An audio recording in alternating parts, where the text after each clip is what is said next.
राधे राधे दोस्तों, आज मैं आप लोगों को बताने वाली हूँ 29 जनवरी 2025 मौनी अमावस्या पर महाकुंभ का दूसरा अमृत स्नान।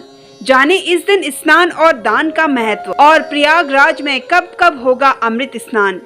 महाकुंभ का दूसरा अमृत स्नान 29 जनवरी को होगा, जिसे अत्यधिक पुण्यदायक माना गया है। आइए जानते हैं इस स्नान के शुभ मुहूर्त और इसके महत्व के बारे में। महाकुंभ का पहला अमृत स्नान 14 जनवरी को था, जिसमें बड़ी संख्या में साधु संत और श्रद्धालुओं ने भाग लिया और अपार आस्था के साथ संगम में डुबकी लगाई। इसके बाद अब सभी को महाकुंभ के दूसरे अमृत स्नान का इंतजार है। हिंदू धर्म में मौनी अमावस्या के दिन होने वाले इस स्नान का विशेष महत्व है। धार्मिक मान्यताओं के अनुसार महाकुंभ के अमृत स्नान को अत्यंत पवित्र और कल्याणकारी माना गया है। इस साल मौनी अमावस्या के दिन कई शुभ संयोग बन रहे हैं। इस दिन चंद्रमा और सूर्य मकर राशि में होंगे, जबकि गुरु वृषभ राशि में स्थित रहेंगे, जिसमें इस दिन का महत्व और अधिक बढ़ जाता है। महाकुंभ का दूसरा अमृत स्नान 29 जनवरी को होगा, जिसे अत्यधिक पुण्यदायक माना गया है। आइए जानते हैं इस स्नान के शुभ मुहूर्त और इसके महत्व के बारे में। पौराणिक मान्यता के अनुसार महाकुंभ के अमृत स्नान के समय जो भी श्रद्धालु गंगा और अन्य पवित्र नदियों में स्नान करता है, उसे मोक्ष की प्राप्ति होती है। इसके साथ ही परिवार में सुख समृद्धि आती है। इसलिए महाकुंभ में अमृत स्नान का विशेष महत्व है। अब जानेंगे दूसरा अमृत स्नान कब होगा। महाकुंभ का दूसरा अमृत स्नान 29 जनवरी को मौनी अमावस्या के दिन होगा। हिंदू पंचांग के अनुसार अमावस्या तिथि 28 जनवरी की शाम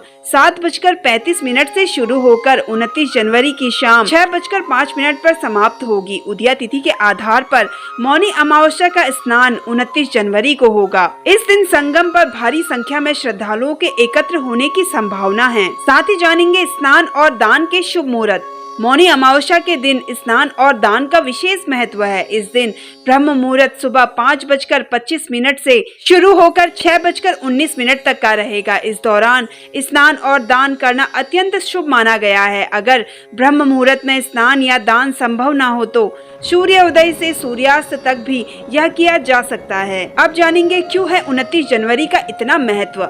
मौनी अमावस्या का महत्व। इस दिन का महत्व इसलिए भी बढ़ जाता है क्योंकि ऐसी मान्यता है कि पितर इस दिन धरती पर आते हैं। श्रद्धालुओं को इस दिन संगम में स्नान के साथ पितरों को तर्पण और दान भी करना चाहिए। ग्रहों की स्थिति के अनुसार तय की गई अमृत स्नान की तिथियां अत्यंत शुभ मानी जाती है। मौनी अमावस्या पर स्नान से सभी पापों का नाश होता है और व्यक्ति को पुण्य की प्राप्ति होती है।